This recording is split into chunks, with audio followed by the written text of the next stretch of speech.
Part 4.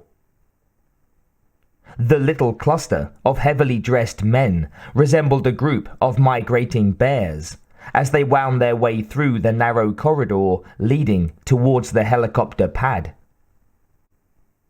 They were already starting to sweat, despite the special absorptive thermal underwear. The clothes they wore were designed to be comfortable at 70 below, not 70 above. Dr. Copper carried a medical satchel. It was made of metal and formed high-impact plastic, and could hold anything up to and including a portable surgery. Its standard color was yellow, but Copper had personally spray-painted it black. He was a bit of a traditionalist.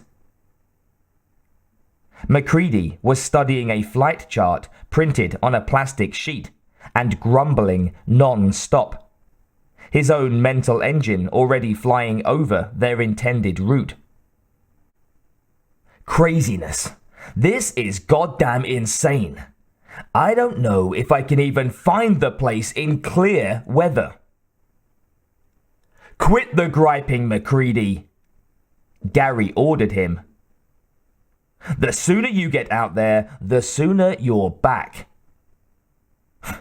If we get there, the pilot snorted.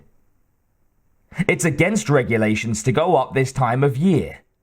I'm not supposed to fly again till spring.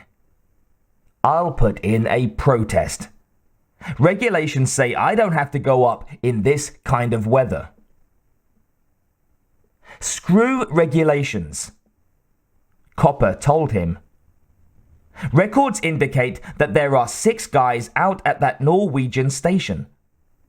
2 nuts from 6 guys leaves maybe 4 crawling around on their bellies praying for help.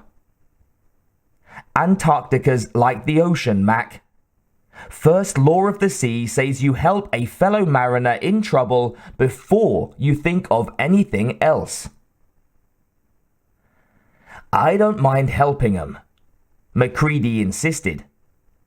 I just don't want to end up crawling around on the floor with them when we go down. Gary glared at him. If you aren't ready to make an occasional risk flight in bad weather, then why the hell did you volunteer for this post? MacReady smiled, rubbing a thumb and finger together. Same reason a lot of us did. But I can't spend it if I'm dead. Look, MacReady. If you're going to keep on bitching, Palmer's already offered to take the dock up. MacReady gaped at the station manager, incredulous. What are you talking about? Palmer. He's had maybe 2 months training in those choppers. Fair weather training. 4. Palmer corrected him defiantly from the rear of the pack. A little blow doesn't bother me. Little blow. MacReady shook his head. Hell, when you get stoked, Palmer, the end of the world can't bother you. But maybe the doc isn't as interested in dying happy as you are, pothead. So then you take him up and shut up, Palmer shot back. Ah! MacReady made a rude gesture and turned to face Bennings. What's it like out there anyway? 45 knots? 16, the meteorologist told him. Yeah, and the horse you rode in on, MacReady snapped. 16 for how long? You can't tell this time of year. In 5 minutes, it could be 50. Bennings nodded agreeably. Possible. So what do we do? Copper halted next to the outside doorway. The roar of the wind penetrated even the double-thick, insulated barrier. "So you open the door," Macready growled, out of arguments. "Unless you want to try to walk through it."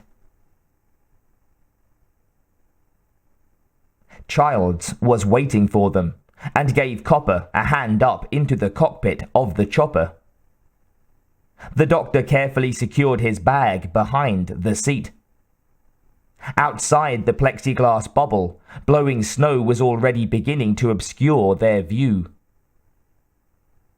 Macready slid in next to him and began flipping switches and examining readouts on the console.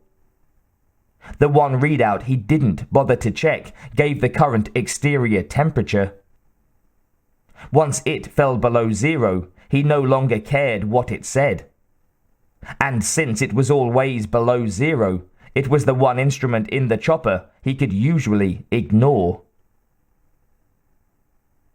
He tightened the sombrero's string beneath his chin. It hung outside his polar parka, incongruous against his back. Childs had thoughtfully activated the pre-warm. Good mechanic, Childs. Macready trusted him. The engine had been heating up for 30 minutes. It ought to start. He hit the ignition.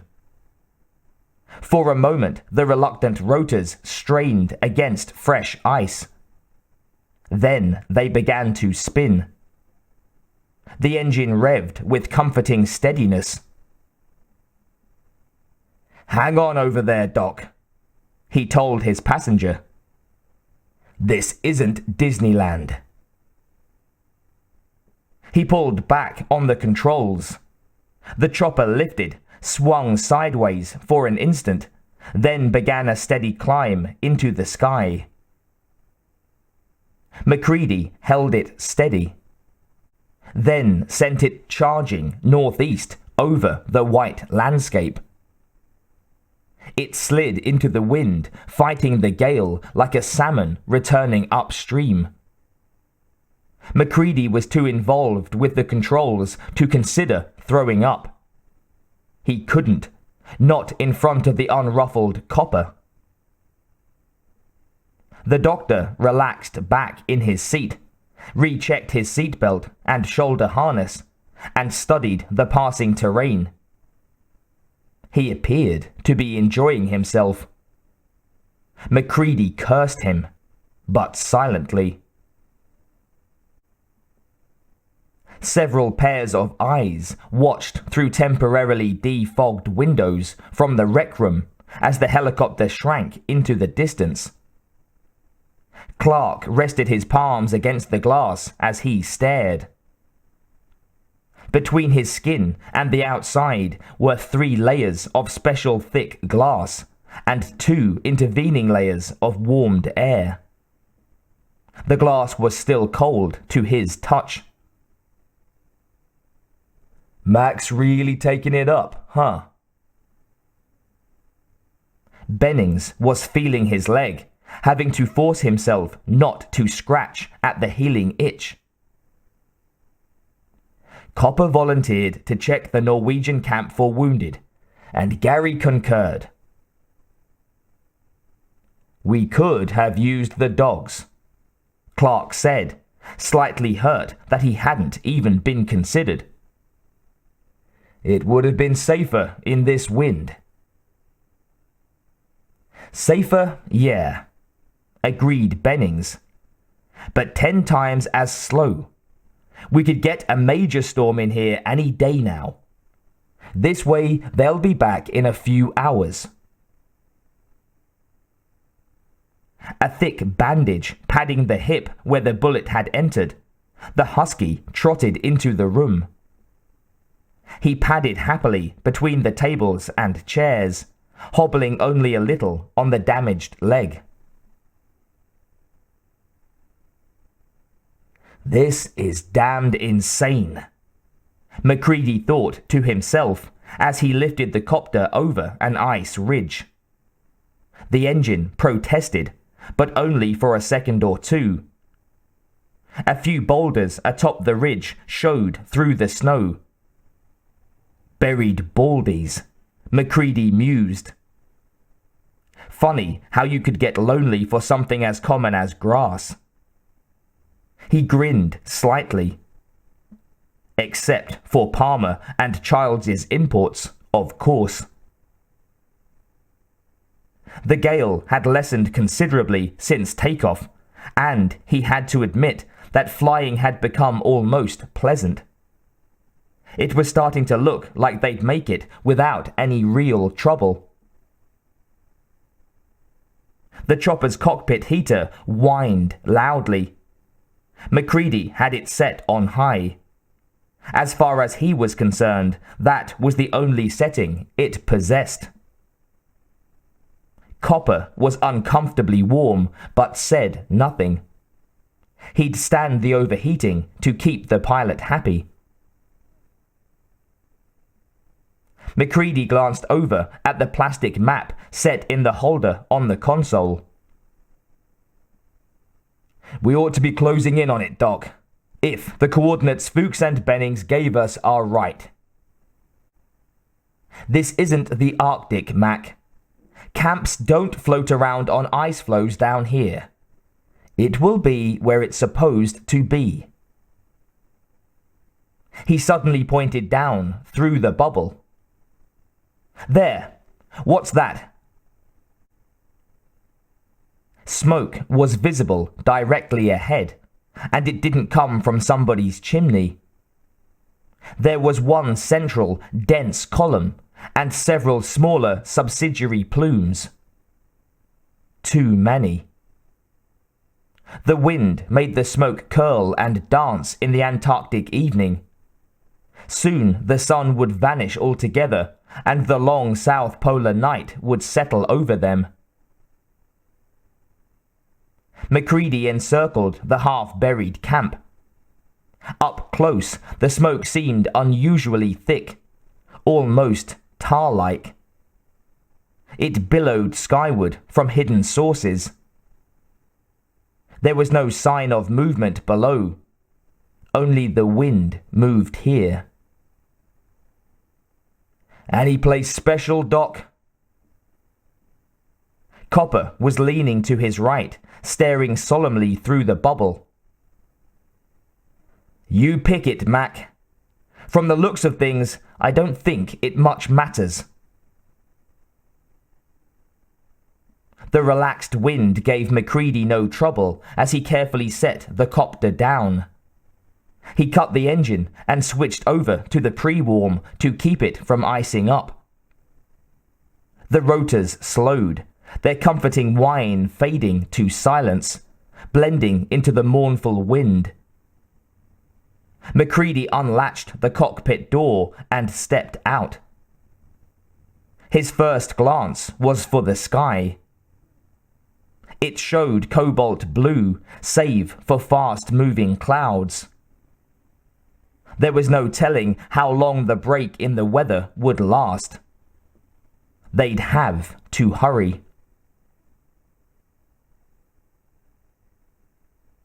They slogged towards the camp. A large prefabricated metal building loomed directly ahead. It was full of gaping holes, not part of the original design. Macready searched, but couldn't locate an intact window. Broken glass shone like diamonds in the snow. Smoke rose from the surface. Like their own camp, most of this one should be snuggled beneath the ice. It looked like the ground itself was on fire. Individual pieces of equipment burned with their own personal fires, melting their way into the ice and eventual extinction. A flaming ember whizzed by, and both men instinctively ducked, even though fire here was usually a welcome companion. But conditioning dies hard. Copper said nothing, just stared. Macready's thoughts were a flabbergasted blank. The place looked like Carthage after the last Punic War. This wasn't what they'd expected. Not this total devastation.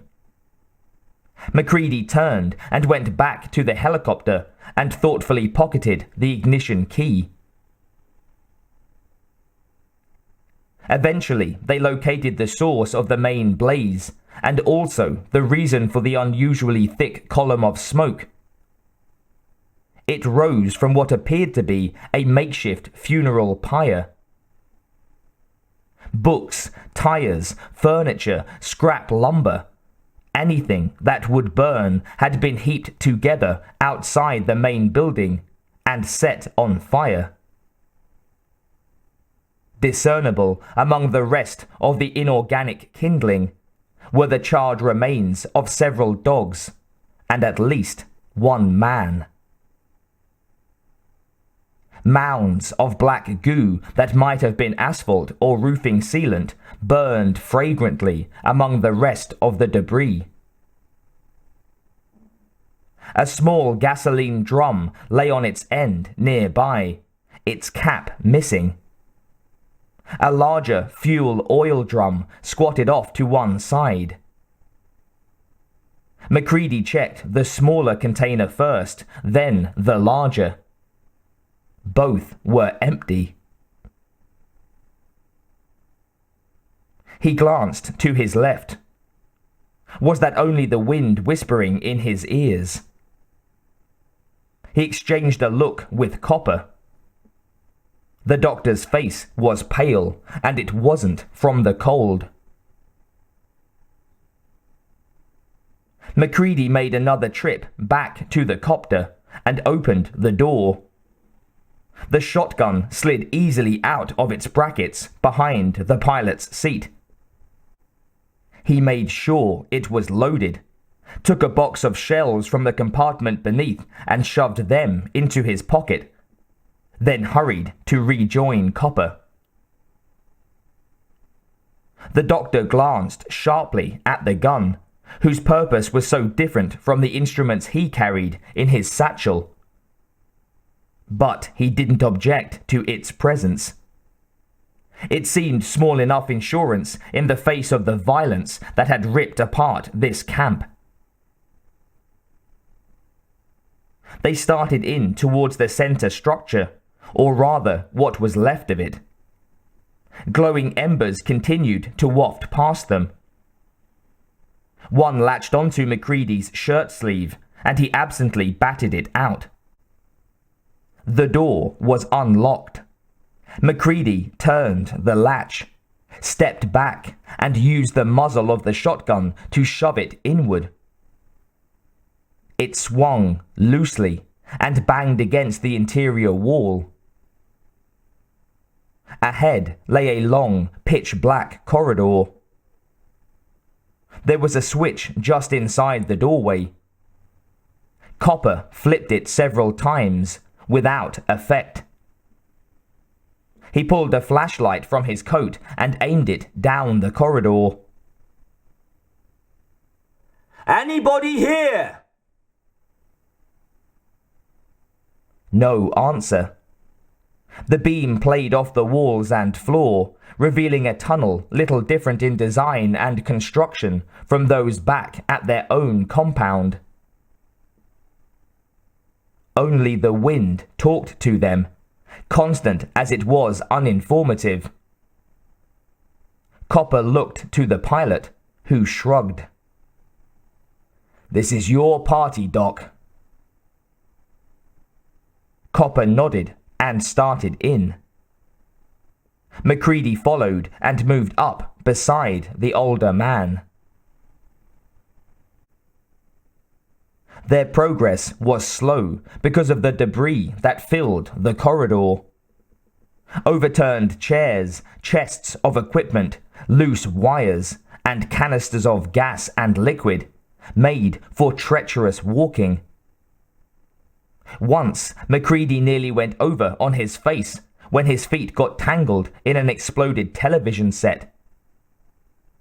Copper winced, then gave the pilot a reproving look. Maybe I ought to carry the gun. He extended a hand. MacReady was angry at himself. I'll watch it. It won't happen again. Just watch where you point that flashlight. Copper nodded and tried to keep the beam focused equally on the floor and the corridor ahead. It was as cold in the hallway as it had been outside. The heat's been off in here for quite a while, he said. MacReady nodded, his eyes trying to pierce the darkness in front of them. Anybody left alive would have frozen to death days ago. Not necessarily. Just because this one section is exposed and heatless doesn't mean the whole camp's the same way. Your shack has its own heat, for example. Yeah, but if the generator went out, I'd be a popsicle in a couple of hours. Well, they might have portable propane heaters then. MacReady threw him a sour look. I love you, Doc, but you're such a damned optimist. Copper didn't reply. He continued to play his flashlight beam over the floor and walls. The wind wailed overhead. MacReady stopped. You hear something?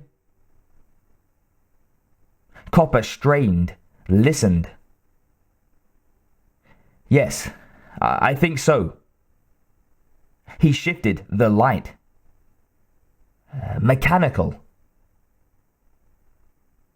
They followed the faint noise, which soon turned to an audible hissing.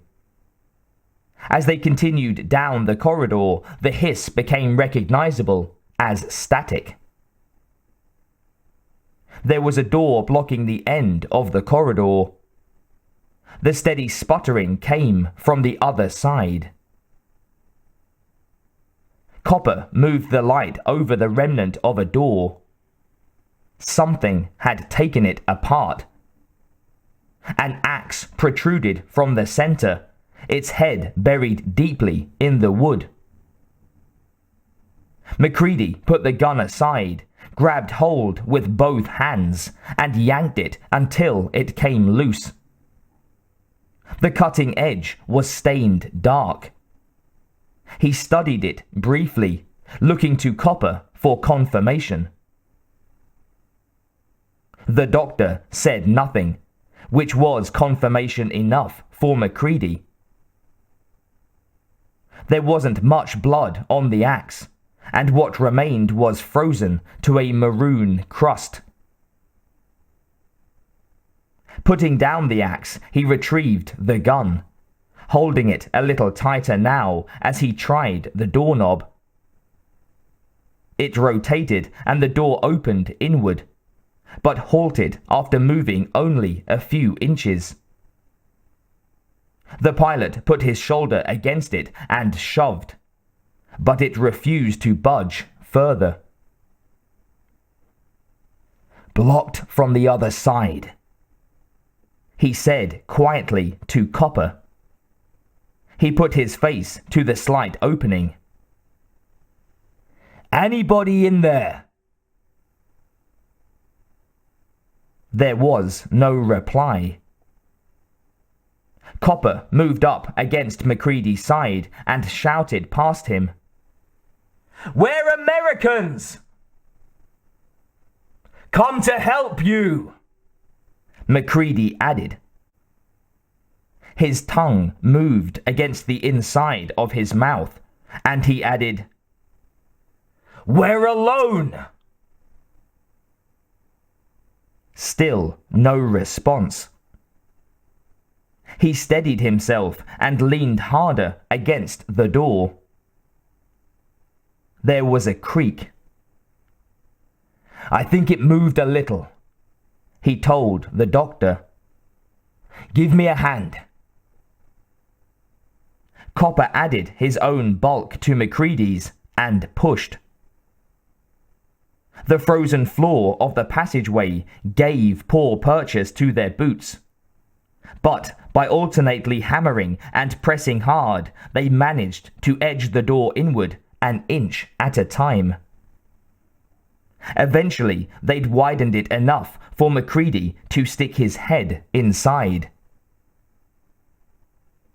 "Give me the light." Copper handed it over, and the pilot directed its beam inward. The static was loud now. "You see anything, Mac?" "Yeah." The flashlight revealed banks of electronic instrumentation, most of it shattered.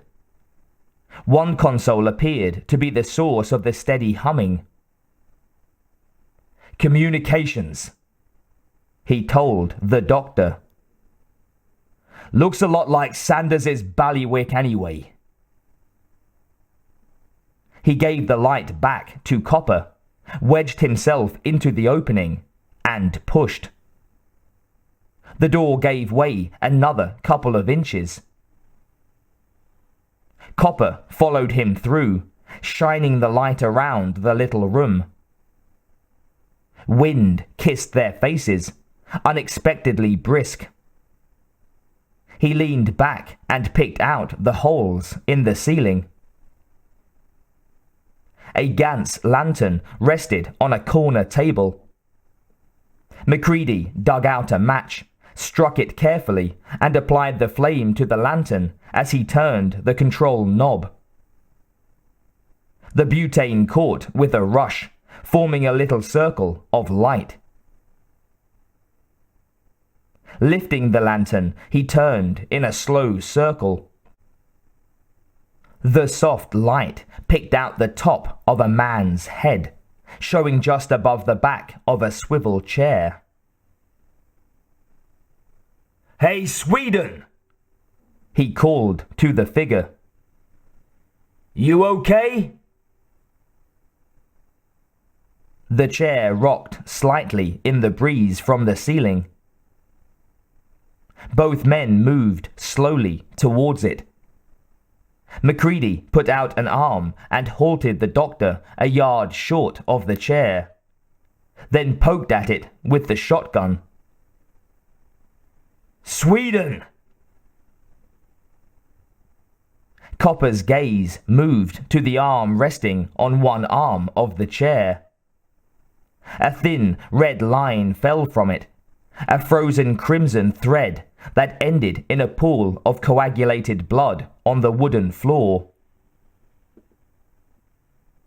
Macready poked the chair again, stepping around it.